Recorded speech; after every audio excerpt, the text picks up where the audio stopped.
வணக்கம். இன்னைக்கு என்ன வீடியோ பார்க்க போறோம் அப்படின்னு பாத்தீங்கன்னா, ஆயில் மேனேஜ்மெண்ட் அப்படின்னு பேர் வச்சுக்கலாம். ஏன் அப்படின்னு பாத்தீங்கன்னா, இந்த ஆயிலை மெயின்டைன் பண்றதே ஒரு பெரிய விஷயம் தான். ஏன் அப்படின்னு கேட்டீங்கன்னா, இந்த மாதிரி பிளாஸ்டிக் டப்பா எல்லாம் நான் பயன்படுத்தி நான் வந்து ரொம்பவே கஷ்டப்பட்டேன்.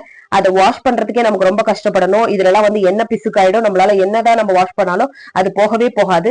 அதுல இருந்து தான் நான் என்ன பயன்படுத்த ஆரம்பிச்சேன் அப்படின்னா, சில்வர் பாக்ஸுக்கு வந்து நான் மாறினேன். அதுக்கப்புறம் என்னால நல்லாவே எனக்கு அதை மெயின்டைன் பண்ண முடியுது. நான் மந்த்லி வாங்கக்கூடிய ஆயில் எல்லாத்தையும் என்ன பண்ணுவேன் அப்படின்னு பாத்தீங்கன்னா, இந்த மாதிரி ஒரு பெரிய சில்வர் பாக்ஸ்ல தான் நான் வந்து ஊத்தி நான் பயன்படுத்துவேன். அதனால என்ன ஆகுது அப்படின்னா, வாஷ் பண்றதுக்கான அவசியமும் ஏற்படல. அதே சமயம் வாஷ் பண்ணாலும் ரொம்பவே ஈஸியா அமைஞ்சிருது. அதை நான் எப்படின்றத காமிக்கிறேன் பாருங்க. இது நான் இந்த மந்த்துக்கு தேவையான செக்கு கடலை எண்ணெய் வாங்கியிருக்கேன். 3 லிட்டர் வாங்கியிருக்கேன். இதை வந்து நான் இப்ப சில்வர் பாக்ஸ்ல வந்து நான் அதை வந்து ஊத்தி எடுத்து வச்சுக்க போறேன் தனியா. இப்ப பாருங்க, 3 லிட்டர் சில்வர் பாக்ஸ்ல இருந்து நான் 1 லிட்டர் பாக்ஸுக்கு டிரான்ஸ்ஃபர் பண்ணிக்க போறேன் ஆயில.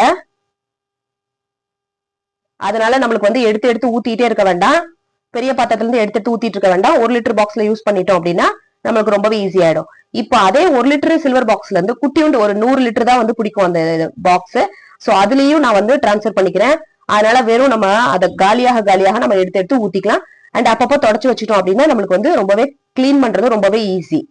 இந்த மெத்தட் நான் ஃபாலோ பண்ண ஆரம்பிச்சதுல இருந்து எனக்கு எந்த வாஷ் பண்ற பிரச்சனையுமே இல்ல, கம்பேர் டு அந்த பிளாஸ்டிக் பாக்ஸை கம்பேர் பண்ணும்போது. சோ இந்த மெத்தட் தான் ஃபாலோ பண்ணிட்டு இருக்கேன். அது ரொம்பவே எனக்கு யூஸ்ஃபுல்லாவும் இருக்கு. அதை நான் உங்க கூட ஷேரும் பண்ணிக்கிட்டேன். தேங்க்ஸ் ஃபார் வாட்சிங்.